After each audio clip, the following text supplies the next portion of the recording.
E aconteceu naqueles dias que saiu um decreto da parte de César Augusto, para que todo o mundo se alistasse.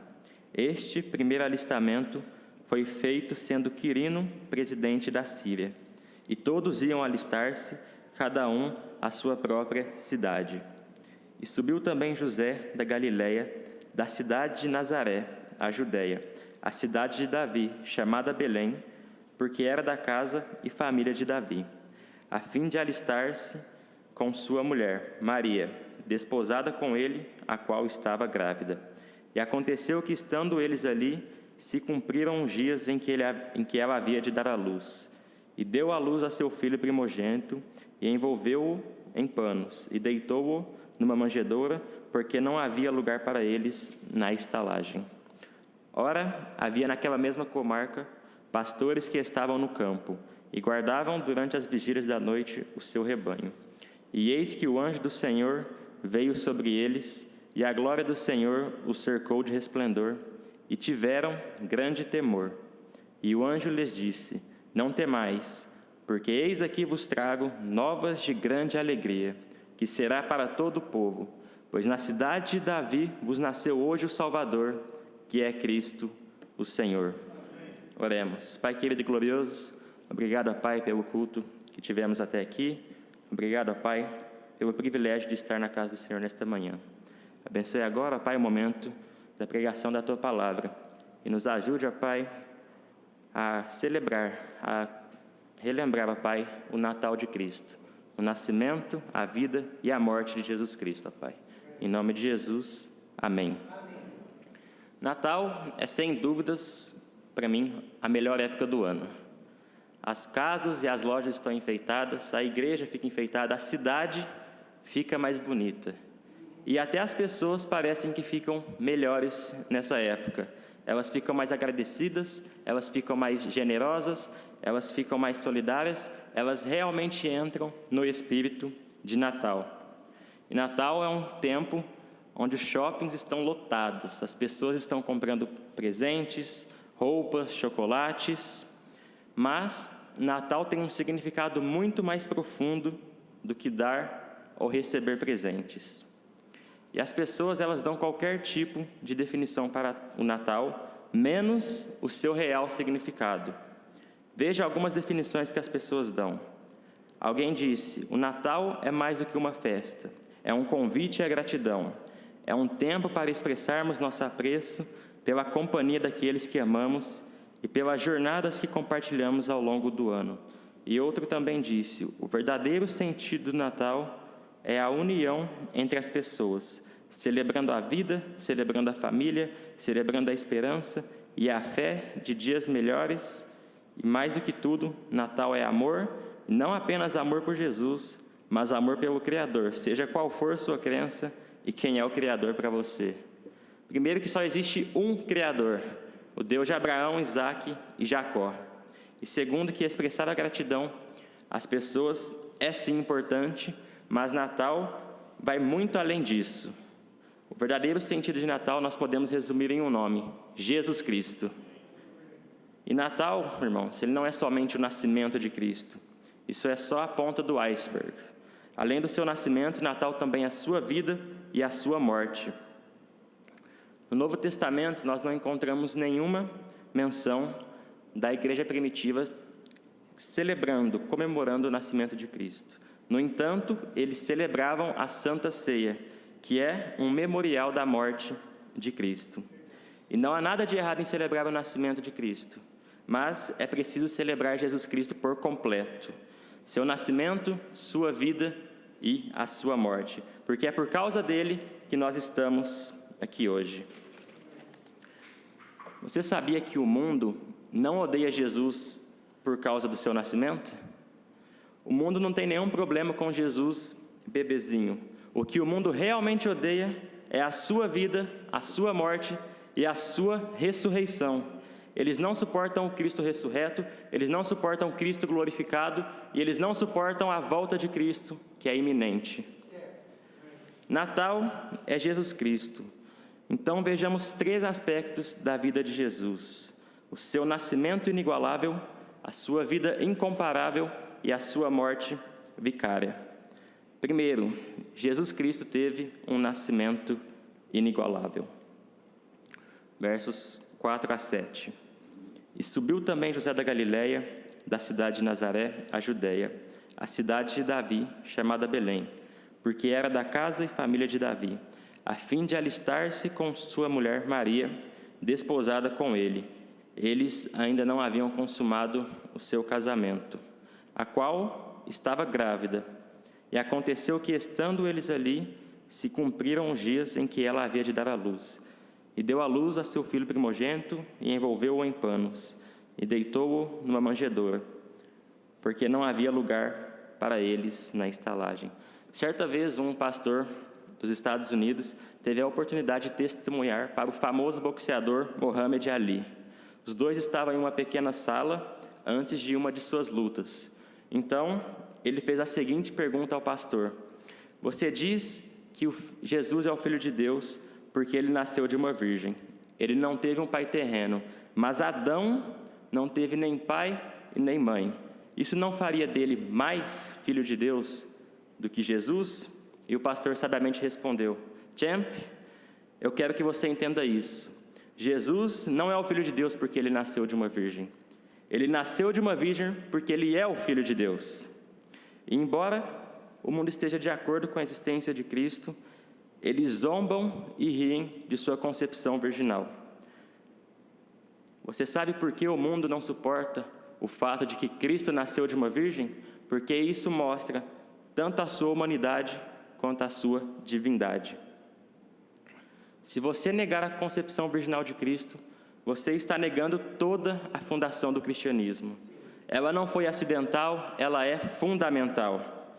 Veja duas características sobre o seu nascimento. Primeiro, o mistério sagrado de seu nascimento. E eis que em teu ventre conceberás e darás à luz a um filho, e chamarás o seu nome Jesus. E disse Maria ao anjo: como se fará isto, visto que não conheço homem algum? Maria estava casada com José, mas eles ainda não haviam consumado o seu casamento. E ela, espantada com a notícia de que ficaria grávida, mesmo sendo virgem, perguntou: mas como isso pode acontecer, visto que eu não conheço homem algum? Isso literalmente significa que ela não teve nenhum tipo de relacionamento sexual. Mas a resposta para essa grande pergunta vem nos versos 35 e 37. E respondendo o anjo, disse-lhe: descerá sobre ti o Espírito Santo, e o poder do Altíssimo te cobrirá com a sua sombra. Por isso também o santo que de ti há de nascer será chamado Filho de Deus, porque para Deus nada é impossível. Cientistas, ano após ano, século após século, desde o nascimento de Cristo, tentam estudar, entender a concepção virginal dele. Eles tentam entender para saber se foi real ou não. E o nascimento de Cristo, ele não precisa da compreensão do ser humano para ser validado.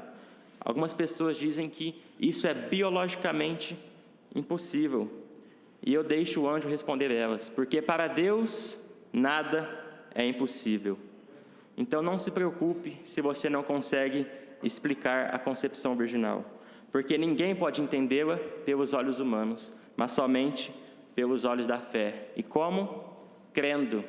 O nascimento de Cristo não é para ser entendido, ele é para ser crido.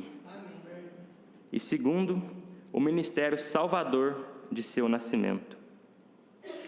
Pois na cidade de Davi vos nasceu hoje o Salvador, que é Cristo, o Senhor.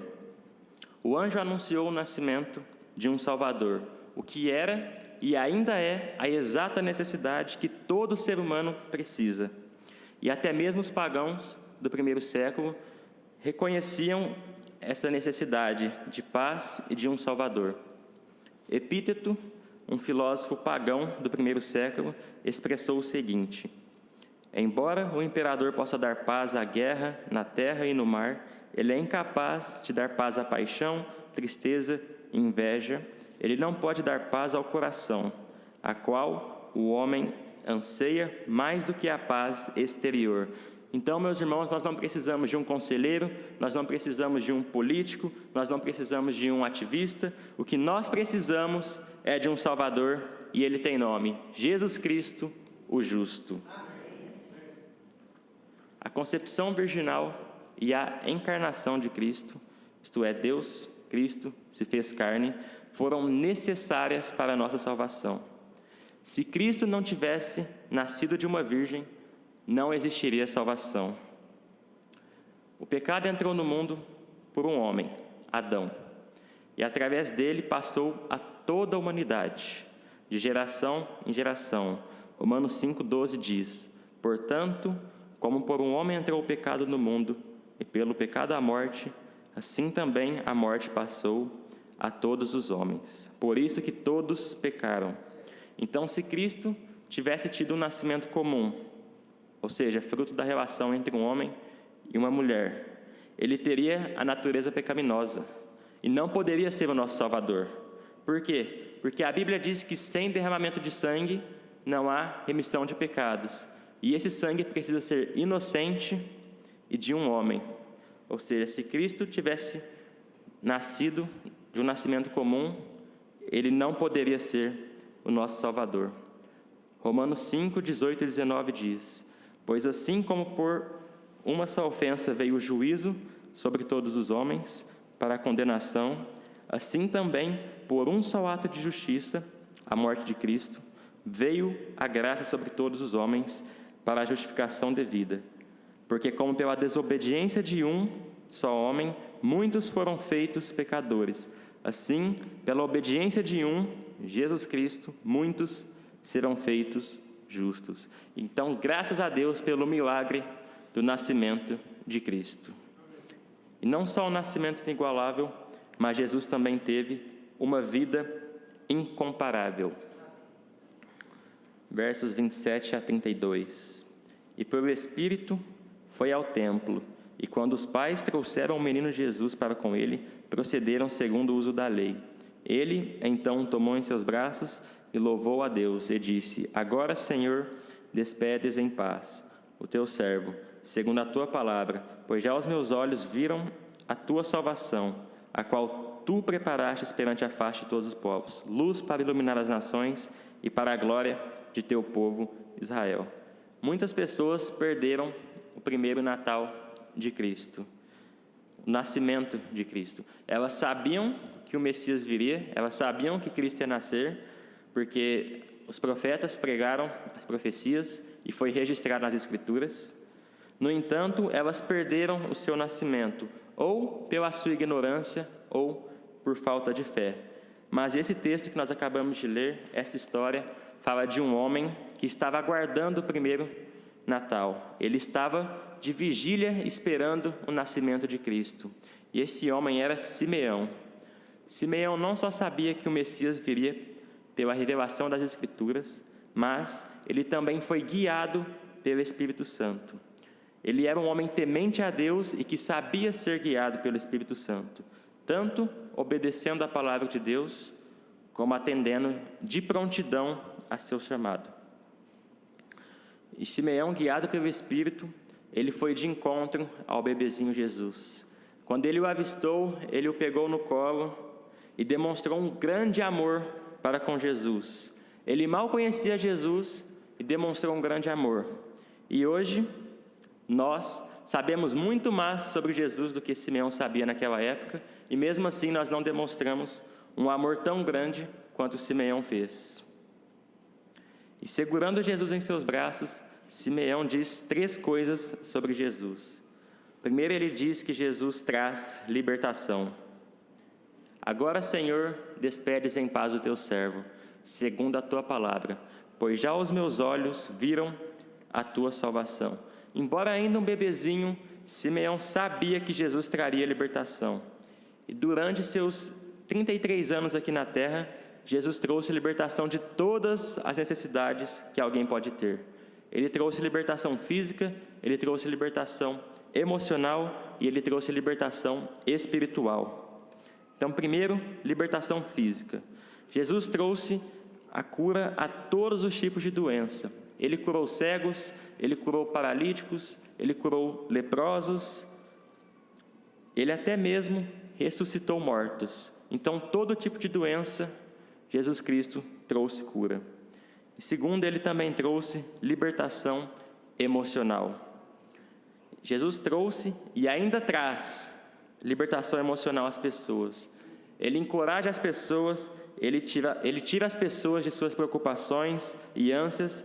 Jesus dá a paz que somente Ele pode dar. Ele pode suprir qualquer tipo de necessidade emocional. Ele disse: vinde a mim todos que estáis cansados e oprimidos, e eu vos aliviarei. Tomai sobre vós o meu jugo e aprendei de mim, que sou manso e humilde de coração, e encontrareis descanso para as vossas almas, porque o meu jugo é suave e o meu fardo é leve. E Jesus também trouxe libertação espiritual. Simeão também anunciou que aquele pequeno bebezinho que ele segurava em seus braços traria libertação espiritual. E durante sua vida, aqui na terra, Jesus libertou várias pessoas endemoniadas. E na sua morte, Jesus trouxe libertação a todos nós, trouxe libertação a todo o mundo. Paulo disse: porque o amor de Cristo nos constrange, julgando nós assim, que se um morreu por todos, logo todos morreram. E se ele, Cristo, morreu por todos, para que os que vivem não vivam mais para si, mas para aquele que por eles morreu e ressuscitou. E também Simeão disse que Jesus é a luz do mundo, que ele dissipa as trevas. Ele disse: luz para iluminar as nações e para a glória de teu povo, Israel. Simeão olhou para aquele pequeno bebezinho e disse: ele é a luz, Jesus é a luz que clareia qualquer tipo de escuridão. Então, se você está passando por qualquer que seja a sua tribulação, o seu problema, se você não consegue enxergar nenhuma solução, está tudo escuro, olhe para Jesus. Jesus Cristo é a luz. Ele disse: eu sou a luz do mundo. Quem me segue não andará em trevas, mas terá a luz da vida. E por onde Jesus Cristo passava, ele iluminava. Então, não importa qual seja o tamanho da escuridão, Jesus Cristo sempre irá resplandecer. Paulo disse: onde o pecado abundou, superabundou a graça. Então, olhe para Jesus, ele é a luz. Onde abundou a escuridão, superabundou a luz de Cristo.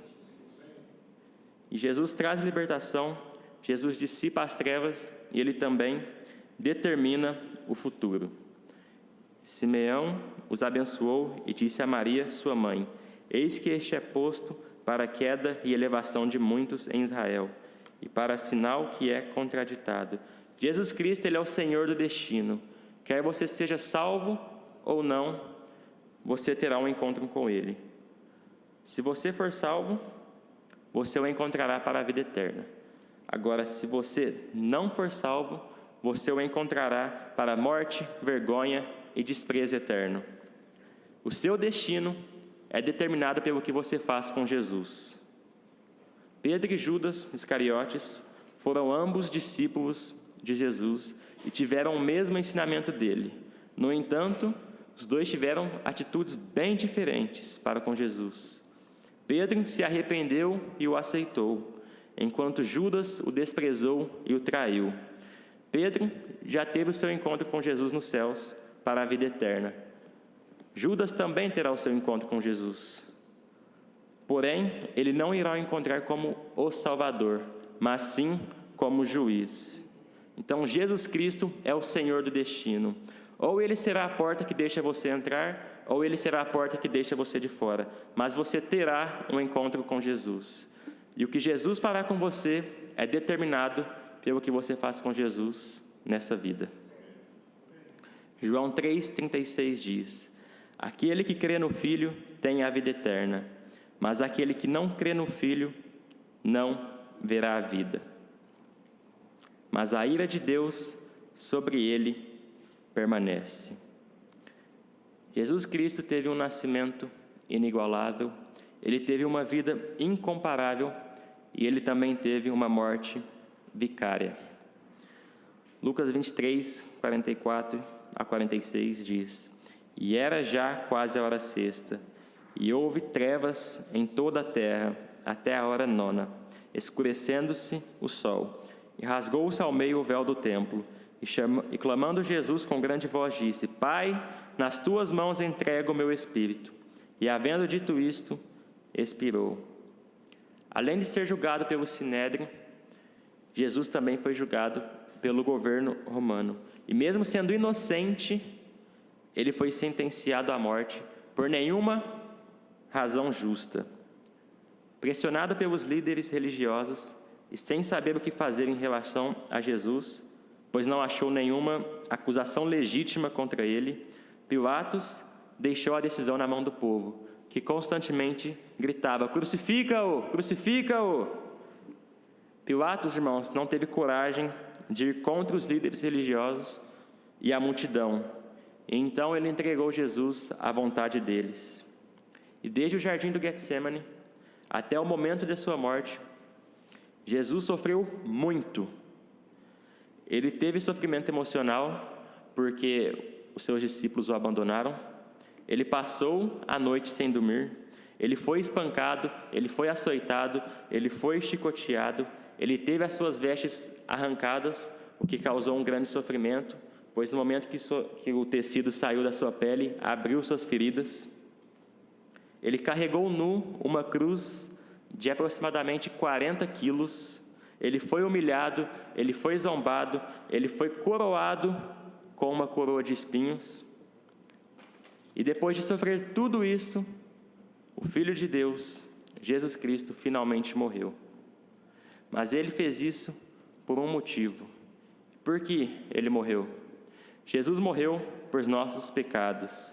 Paulo disse: Porque primeiramente vos entreguei o que também recebi, que Cristo morreu por nossos pecados, segundo as Escrituras. Jesus Cristo, perfeito, o Filho de Deus, morreu pelos nossos pecados. No momento de sua crucificação, ele carregou o pecado de toda a humanidade nas suas costas e pagou o preço deles. Os nossos pecados foram responsáveis pela morte de Jesus Cristo. Ele não morreu por uma causa política, ele não morreu por ser um inimigo do Estado ou pela inveja de alguém, ele morreu pelos nossos pecados. Ele pagou o preço pelo nosso pecado. Isso significa que você não precisa ser condenado. Você só precisa se arrepender dos seus pecados e crer que ele morreu por você e que ele é o seu Salvador, e você será salvo. Jesus fez tudo isso por uma coisa: amor. Jesus morreu por amor, porque Deus amou o mundo de tal maneira que deu o seu Filho unigênito, para que todo aquele que nele crê não pereça, mas tenha a vida eterna. Jesus Cristo, Filho de Deus, saiu da sua glória, veio até este mundo, se fez carne, viveu aqui, foi humilhado, foi maltratado, foi espancado, por uma única coisa: amor. Cristo morreu pelos nossos pecados porque Ele nos ama. Ele ama a mim e Ele ama a você. E nisto nós entendemos o que é o verdadeiro amor. É um amor sacrificial. Jesus Cristo nos amou de tal maneira que morreu pelos nossos pecados, para que nós pudéssemos ter a vida eterna. Ele morreu em nosso lugar. Há 2000 anos atrás, naquela cruz, era cada um de nós que deveria estar lá, e não Jesus Cristo, o Filho de Deus.